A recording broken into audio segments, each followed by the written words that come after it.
tragedy.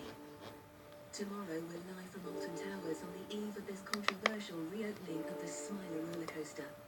9 months since the accident that changed everything for Leah Washington and Joe Pugh, they speak to Good Morning Britain about why their lives will never be the same again. Did you hear that? Must be in my head. Green flag breakdown response sponsors the ITV National Weather. Hello. Across many eastern parts of Britain, it's a cloudier night, perhaps some mists and fog in places. The temperatures here will be staying on the plus side, but out towards the west, under clearer skies, they'll be falling below 0 degrees, so as you'd expect, there'll be a pretty widespread frost in places, particularly out in the countryside. So tomorrow morning, another chilly start to the day. The clouds still lingering across many eastern areas, and through the daytime, this will actually push westwards, although out towards the far west, we'll be hanging on to the best of the bright sunny spells for much of the day. Temperatures here are going to be a bit better, highs of 10 or 11 degrees, but out towards the North Sea coast, quite a chilly day with a high of 6 degrees. Good night. Green flag breakdown response sponsors the ITV National Weather.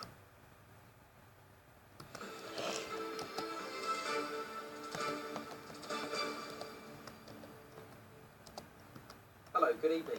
Police have arrested 3 women who work at a special school in Leicester after a disabled pupil got into difficulty in the school swimming pool.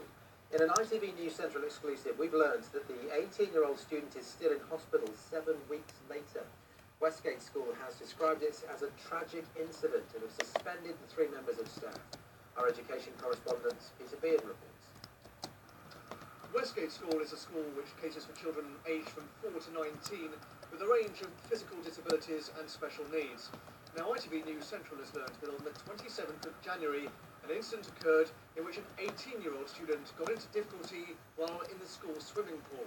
Now, as a result of that, he suffered injuries, which meant he had to be taken to hospital, first to the Leicester Royal Infirmary, but then he was transferred to the Leicester General Hospital.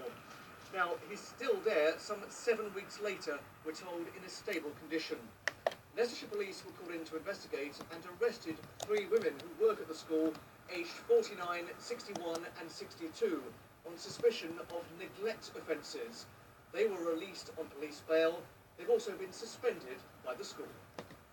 It was quite a serious incident, and we're very concerned that it happened. Currently it's under investigation, and the police have been a part of that investigation. We've suspended 3 members of staff. Everybody who can be told has been told, and we're just waiting now for the outcome of the investigation.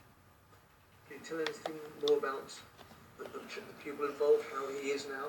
My understanding is that he's improving, and we just hope and pray that he will continue to do so. Our heart and our sympathy go out to his family. The school has been telling us today that they've been trying to keep everybody informed, staff, governors and parents.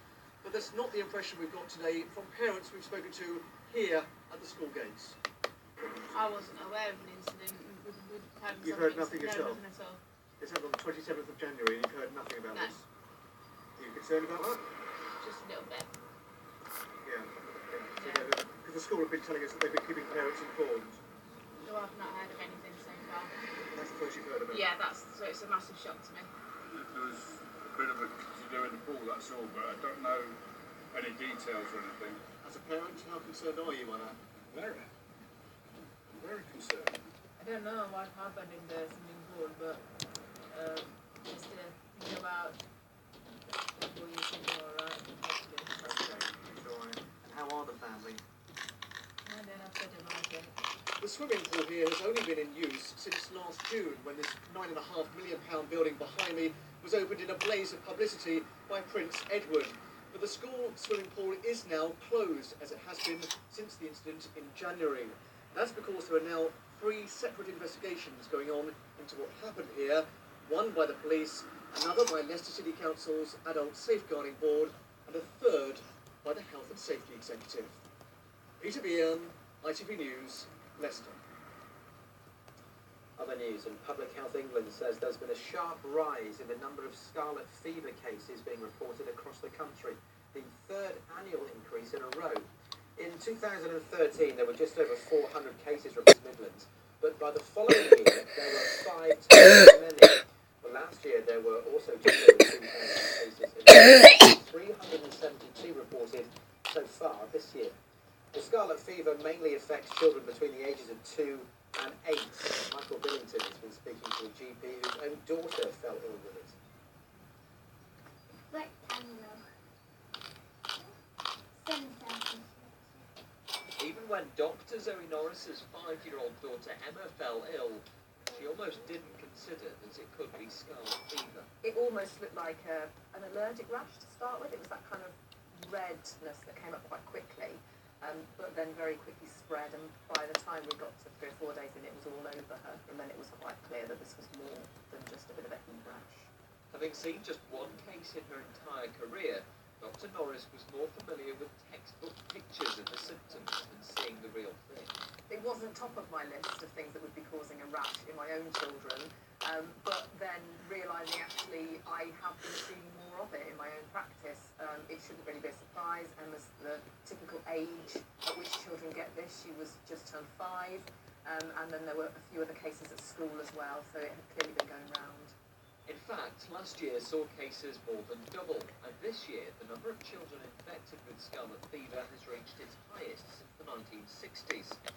Parents are now being told to look out for a fine red rash which feels like sandpaper, swollen glands in the neck and a sore throat, and a swollen red and white tongue.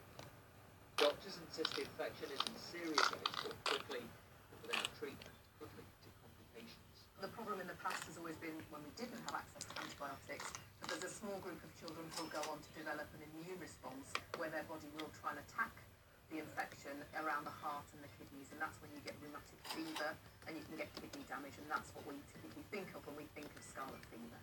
All the animals are very worried. Emma recovered in just a few days with the course of antibiotics. The doctors stress it can be easily treated. The NHS has issued a major alert for parents because of the sheer